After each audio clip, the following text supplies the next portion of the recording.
O Senhor esteja convosco. Ele está no meio de nós. Anúncio do Evangelho de Jesus Cristo, segundo São Marcos. Glória a vós, Senhor.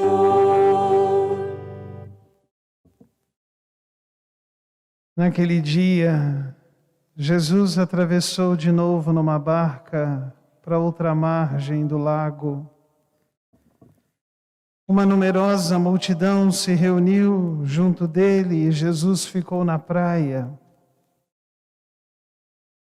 Aproximou-se então um dos chefes da sinagoga, chamado Jairo. Quando viu Jesus, caiu a seus pés e pediu com insistência: "Minha filhinha está nas últimas. Vem, põe as mãos sobre ela, para que ela sare e viva." Jesus então o acompanhou. Uma numerosa multidão o seguia e o comprimia. Achava-se ali uma mulher que há 12 anos estava com uma hemorragia. Tinha sofrido nas mãos de muitos médicos. Gastou tudo o que possuía e, em vez de melhorar, piorava cada vez mais. Ela ouviu falar de Jesus. Aproximou-se por detrás, no meio da multidão, e tocou na sua roupa. Ela pensava: se ao menos eu conseguir tocar na roupa dele, ficarei curada. A hemorragia parou imediatamente e a mulher sentiu dentro de si que estava curada da doença. Jesus logo percebeu que uma força tinha saído dele e, voltando-se no meio da multidão, perguntou: "Quem tocou minha roupa?" Os discípulos disseram: "Estás vendo a multidão que te comprime e ainda perguntas quem me tocou?" Jesus, porém, olhava ao redor para ver quem havia feito aquilo. A mulher, cheia de medo e tremendo, percebendo o que lhe havia acontecido, veio, caiu aos pés de Jesus e contou-lhe toda a verdade. E Jesus lhe disse: "Filha, a tua fé te curou. Vai em paz e fique curada dessa doença." Jesus ainda estava falando quando chegaram alguns da casa do chefe da sinagoga e disseram a Jairo: "Tua filha morreu. Não incomodes mais o mestre." Jesus ouviu a notícia e então disse ao chefe da sinagoga: "Não tenhas medo, basta ter fé." E não deixou que ninguém o acompanhasse, a não ser Pedro, Tiago e seu irmão João. Quando chegaram à casa do chefe da sinagoga, Jesus viu a confusão e como as pessoas estavam chorando e gritando. Então Jesus entrou e disse: "Mas por que essa confusão e esse choro? A criança não morreu, está dormindo." Começaram então a zombar de Jesus. Mas ele mandou que todos saíssem, menos o pai e a mãe da menina e os 3 discípulos que o acompanhavam. Depois entraram no quarto onde estava a criança. Jesus pegou na mão da menina e disse: Talitá cum, que quer dizer, menina, levanta-te. Ela levantou-se imediatamente e começou a andar, pois tinha 12 anos. E todos ficaram admirados. Jesus recomendou com insistência que ninguém ficasse sabendo daquilo e mandou dar de comer à menina. Palavra da salvação. Glória a vós, Senhor.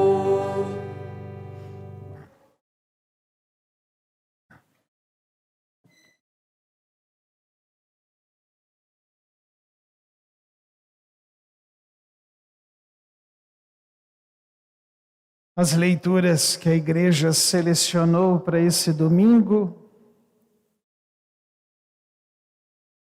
nos falam com muita clareza sobre o valor, o amor e a importância da vida. A meditação de hoje é justamente essa. O Deus que nós seguimos é o Deus da vida. Foi Jesus quem disse: eu vim para que todos tenham vida e vida em abundância. Por isso, irmãos, quem segue Jesus, quem é discípulo dele, recebe as duas coisas: vida verdadeira neste mundo e vida eterna depois deste mundo. E aí nós entendemos que a vida verdadeira neste mundo e a vida eterna não sou eu quem conquisto, mas quando eu sigo Jesus, Ele me dá vida verdadeira e vida eterna. Deus é tão solidário conosco que Ele mesmo, na pessoa de Jesus, quis experimentar a nossa morte, para que nós vivêssemos a sua vida. Hoje, na primeira leitura, nós tivemos o livro da sabedoria.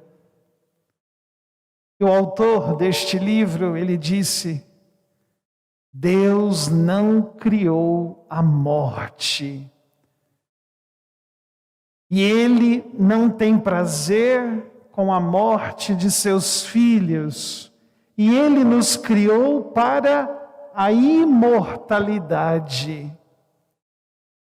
Olha que bonito. Quantas e quantas vezes a nossa cabeça não pensa assim, né? Muitas vezes, quando vou ao velório oficiar Ezequias, eu fico reparando assim as pessoas na sua simplicidade, na sua pureza, às vezes até na sua ignorância, dizendo ali para os familiares: fica assim não, Deus veio buscar, Deus quis assim, chegou a sua hora, foi vontade de Deus. Não! A morte não é vontade de Deus, nem a morte de Jesus, seu Filho, foi vontade de Deus. A morte entrou no mundo por causa do diabo e do pecado. Deus deseja a nossa vida. E uma religião que só prega a vida eterna, mas não prega uma vida digna neste mundo, é uma religião alienada. Porque se fosse para a gente pensar só na vida eterna, então para que Deus nos mandaria aqui para esse mundo? Hã? Olha para os evangelhos e vê como Jesus se sentia irritado, indignado, quando ele via as pessoas do seu tempo passando fome, humilhadas, desempregadas, pagando altos impostos. Quantas vezes Jesus se sentia ofendido em ver o seu povo humilhado e oprimido. E ainda hoje é assim. Nós também temos que nos sentir ofendidos quando a gente vê nossos irmãos tendo a vida diminuída e a vida ameaçada. Repito, Deus quer as duas coisas, vida aqui e vida eterna. Olhando aqui para o Evangelho, nós vemos 2 milagres que Jesus realizou hoje. E nesses 2 milagres, o que Jesus fez? Ele restaurou a vida. Hã? No primeiro milagre, essa mulher que há 12 anos sofria com esse fluxo de sangue, teve coragem de procurar Jesus. O evangelista Marcos disse que há 12 anos ela sofria, ela gastou tudo, ela não tinha mais nada. Sua última chance era Jesus, de quem ela tinha ouvido falar que era bom.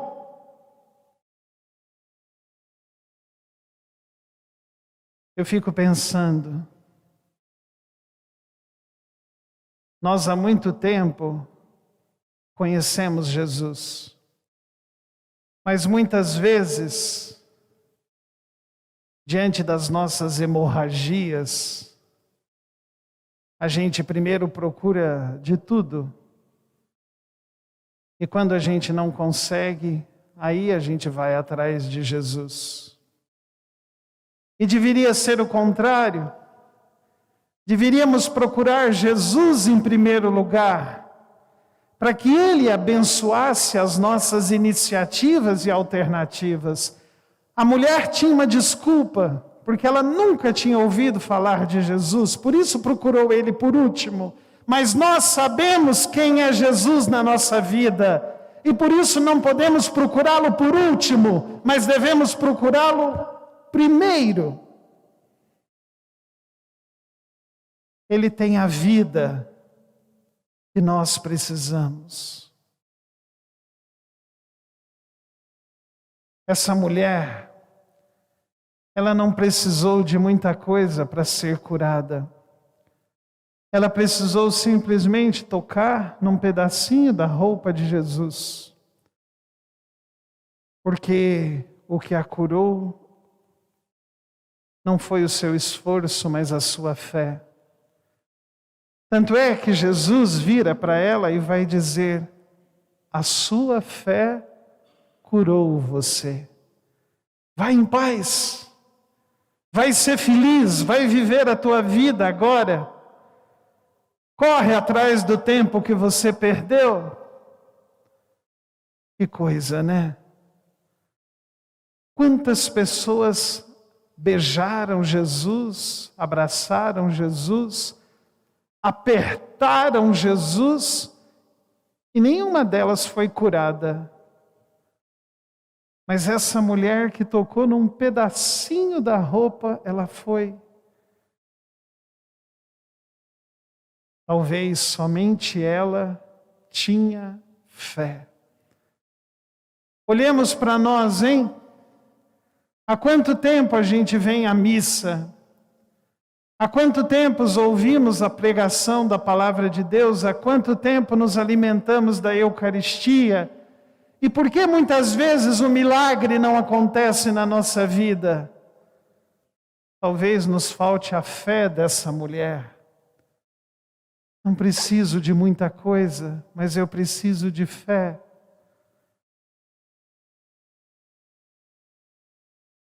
Fé move a mão de Deus. Fé toca o coração de Deus. E no segundo milagre, também Jesus devolveu a vida. Ele chega na casa de Jairo para socorrer essa menina, essa garotinha de 12 anos. E Jesus vê ali uma confusão, uma gritaria e um choro de pânico. E Jesus pergunta: para que tudo isso? Vocês não estão chorando porque alguém morreu, mas vocês estão chorando porque não sabem lidar com a dor e enfrentam a dor sem fé e sem confiança. E isso é verdade, irmãos. Seja qual ela for, qualquer dor que a gente enfrente na vida, quando a gente não enfrenta com fé e com confiança, a gente entra em pânico. Até mesmo a morte de alguém que a gente ama.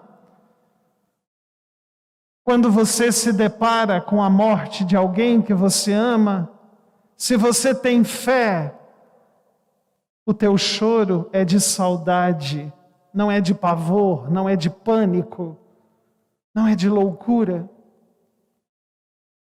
E talvez hoje, diante daquilo que você vem vivendo, talvez diante daquilo que você está enfrentando hoje, você também precisa, neste domingo, ouvir da boca de Jesus o que ele disse para o Jairo. Assim que o Jairo recebeu a notícia da morte da sua filhinha, Jesus virou para ele e disse: calma, não tenha medo, basta ter fé.